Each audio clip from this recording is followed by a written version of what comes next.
El olor a aceite quemado y metal oxidado era mi perfume diario, la banda sonora de mi vida subterránea. El sótano del edificio Blackwood, un laberinto de tuberías y conductos que rugían con el aliento caliente del vapor, era mi dominio. Me llamo Elias Thorne, y mi trabajo consistía en mantener con vida el gigante de piedra que se alzaba sobre mí. Cada mañana, cuando la ciudad despertaba, yo ya estaba aquí, en la sala de calderas, un horno de ladrillos que latía al ritmo de mis entrañas.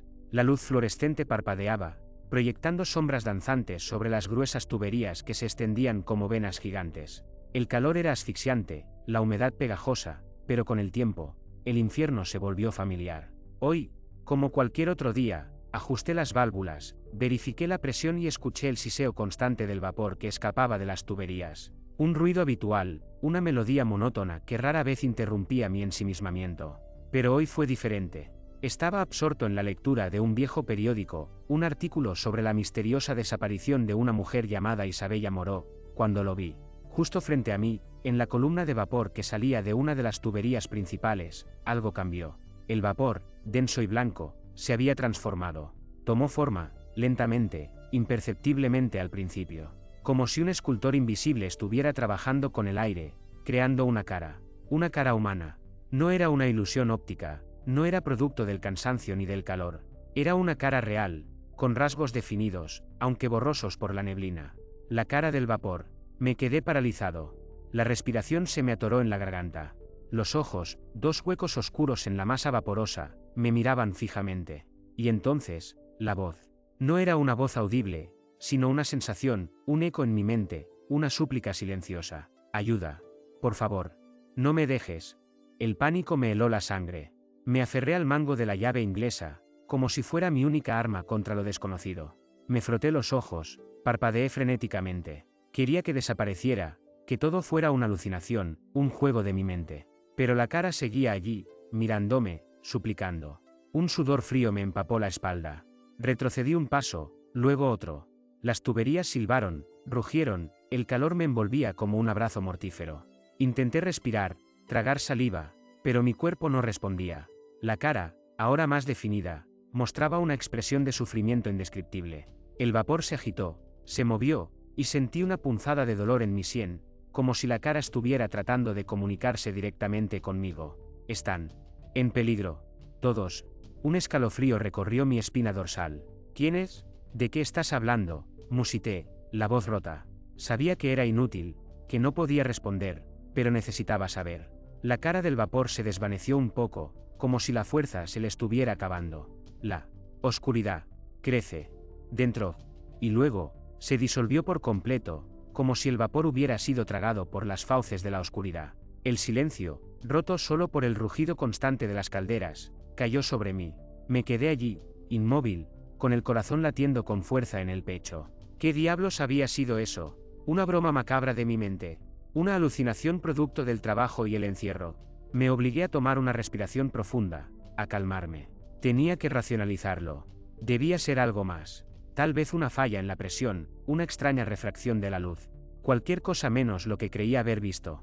Me obligué a volver a mis tareas, a las válvulas, a los medidores. Pero la imagen de la cara de vapor, de la súplica desesperada, se aferró a mi mente.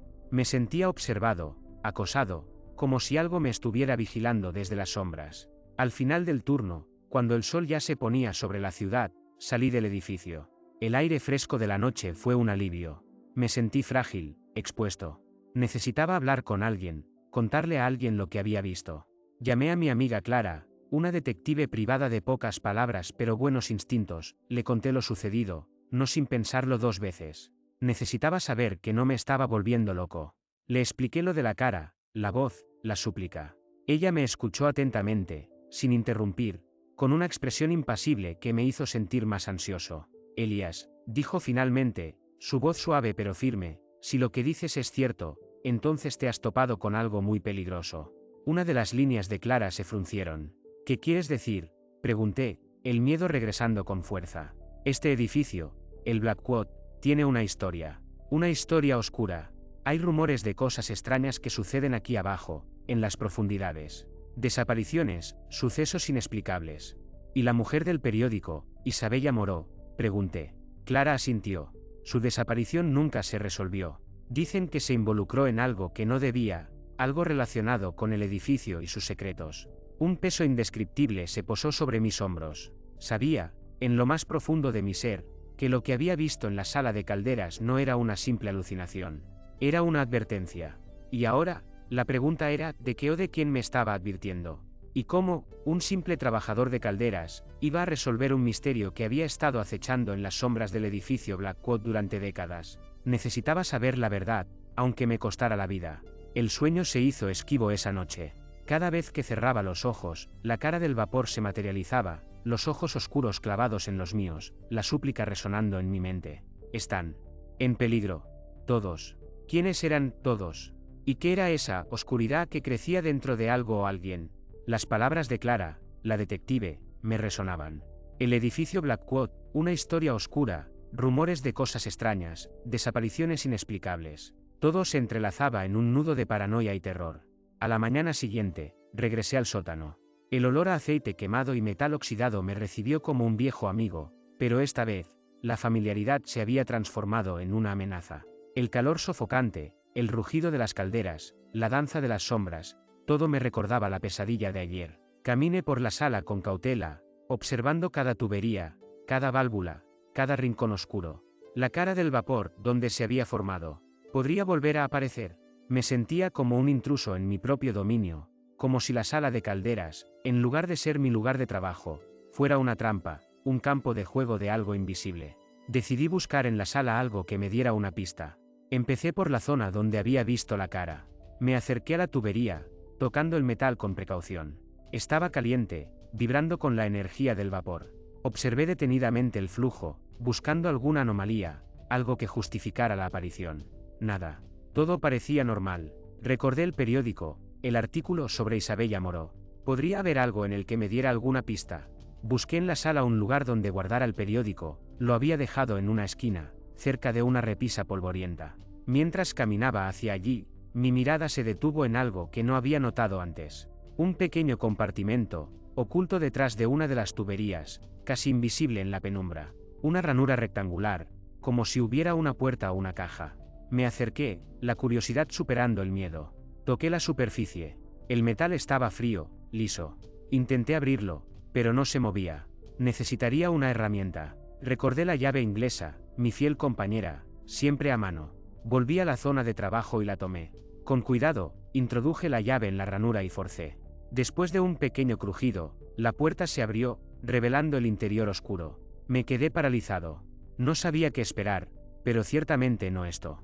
Dentro del compartimento había un objeto, envuelto en una tela oscura.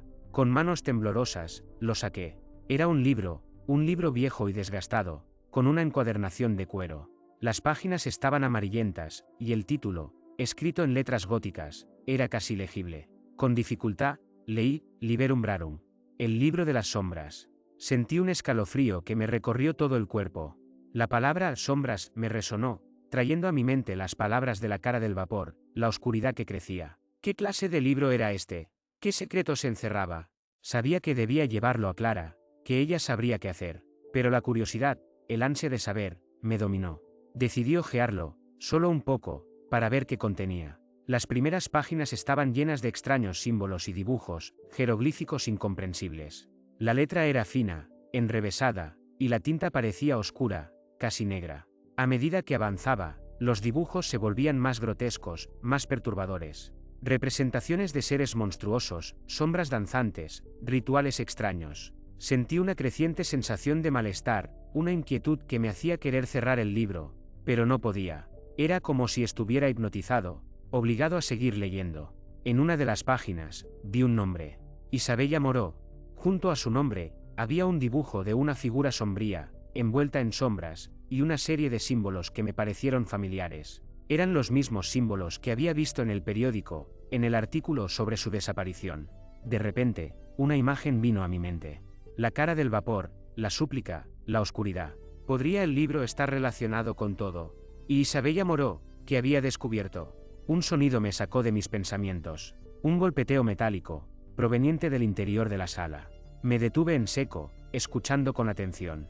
El sonido se repitió, más fuerte esta vez.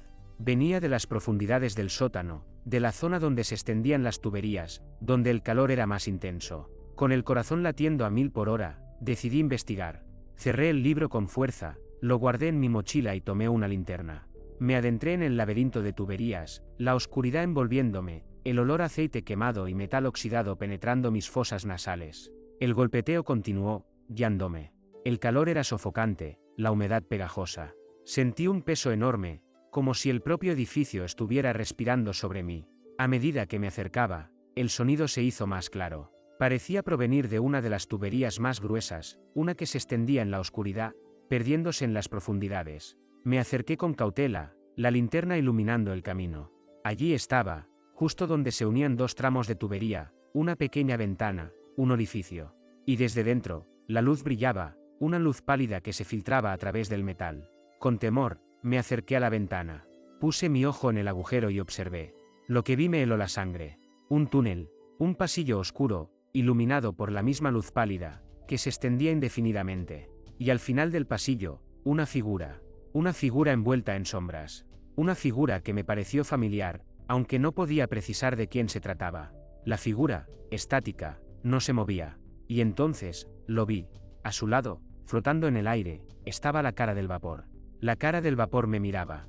Y esta vez, la súplica era más fuerte, más desesperada. La cara abrió su boca, y de ella salieron palabras audibles, débiles pero claras: ayuda, antes de que sea demasiado tarde. Con el corazón latiendo en mi garganta, me decidí. Ya había ido demasiado lejos. La oscuridad, el libro, Isabella Moreau, la cara del vapor, todo se entrelazaba en una pesadilla que debía enfrentar. Me alejé de la ventana, respiré hondo para calmar los nervios y tomé una decisión. Sabía que debía hacer algo. Necesitaba saber qué estaba pasando. Agarré mi llave inglesa, mi linterna, y decidí que no iba a dejar que la oscuridad me consumiera. Volví al compartimento donde encontré el libro y busqué alguna herramienta. No encontraba nada. Observé el compartimento, notando la ranura y la puerta. Entonces, recordé las palabras de la cara del vapor: ayuda, antes de que sea demasiado tarde. ¿Cómo podía ayudar? ¿A quién? A la cara del vapor, a la figura en las sombras, a Isabella Moreau. Entonces, recordé el libro. El Liberum Verum. Sabía que el libro contenía los secretos, las respuestas que buscaba. Tenía que volver a leerlo. Tenía que aprender sobre los símbolos, los rituales, las sombras. Con manos temblorosas, tomé el libro de la mochila. Me senté en el suelo, cerca de la tubería que conducía al pasillo oscuro. La imagen de la cara del vapor, su súplica, se repitió en mi mente. Abrí el libro, hojeé las páginas, buscando información sobre los símbolos, sobre la figura en las sombras, sobre la oscuridad. Encontré un capítulo sobre rituales de purificación, sobre cómo romper la conexión con las sombras, sobre cómo liberar almas atrapadas. Sabía que era un camino peligroso, que me expondría a lo desconocido. Pero no tenía otra opción. Tenía que intentarlo. Pasé las siguientes horas leyendo el libro, tratando de comprender los rituales, los símbolos, las palabras. La sala de calderas, mi lugar de trabajo, se transformó en un altar, un santuario de desesperación. El calor sofocante, el rugido de las calderas, la danza de las sombras, todo me rodeaba, me empujaba hacia el abismo. Cuando el sol comenzó a asomarse por las ventanas, me sentí preparado. Había encontrado el ritual, la solución, la forma de liberar a la figura en las sombras y a la cara del vapor, de romper la conexión con la oscuridad. Pero necesitaba algo más. Un objeto sagrado, un talismán que pudiera proteger mi alma. Busqué en el libro. Encontré la respuesta. Un objeto, una llave con un grabado especial. Volví a mirar la ventana de la tubería. La figura en las sombras, la cara del vapor, esperaban. El tiempo se agotaba. Respiré hondo. Me dispuse a llevar a cabo el ritual. Siguiendo las instrucciones del libro, dibujé los símbolos en el suelo, utilizando el carbón que usaba para las calderas. Coloqué las velas, invocando a las fuerzas de la luz, usando palabras en latín que casi podía pronunciar. La figura en las sombras pareció moverse, observándome. La cara del vapor se intensificó, brillando con una luz tenue. Entonces, recordé la llave grabada. La busqué en mi bolsillo. La llave de la sala de calderas. La llave que abría todo. La llave que me había dado la salvación. La levanté y me dispuse a usarla. En ese instante, me invadió una sensación de pánico. No podía hacer esto. El libro no era la respuesta. Me di cuenta de que había estado equivocado todo el tiempo. La oscuridad no era un ente externo. Era algo que estaba dentro. Dentro del edificio, dentro de la sala de calderas, y dentro de mí. Era la desesperación, la soledad, el miedo, la negación. Era la oscuridad que me había consumido, la oscuridad que había estado esperando, alimentándose de mis miedos. Apreté la llave con fuerza. Era la llave que siempre había tenido, la que abría y cerraba las puertas del infierno. ¿Por qué no lo había visto antes? Era la llave que usaba para vigilar y alimentar la sala de calderas, el lugar que me había consumido. La llave con la que había estado encerrado. Con una última bocanada de aire, la inserté en el agujero de la tubería. Y la giré. El pasillo oscuro se iluminó con una luz deslumbrante, que me cegó. Y sentí la calma. La oscuridad, la figura, la cara del vapor, todo se disipó en un instante. Cuando pude ver de nuevo, la sala de calderas era la misma que siempre había sido. El olor a aceite quemado, el rugido de las calderas, la danza de las sombras. Pero algo había cambiado. El miedo se había ido. La oscuridad se había ido. Me sentí libre. Entonces, vi a Isabella Moró, en carne y hueso, detrás de la tubería, esperándome. Con una sonrisa tranquila. Ella dijo, gracias, Elías. Ahora puedes irte. Me di la vuelta, salí de la sala de calderas, dejando atrás el edificio. El sol brillaba sobre la ciudad. Respiré hondo el aire fresco de la mañana. Y por primera vez en mucho tiempo, me sentí vivo. El edificio Blackwood seguía ahí, imponente y silencioso. Pero yo, ya no era el mismo.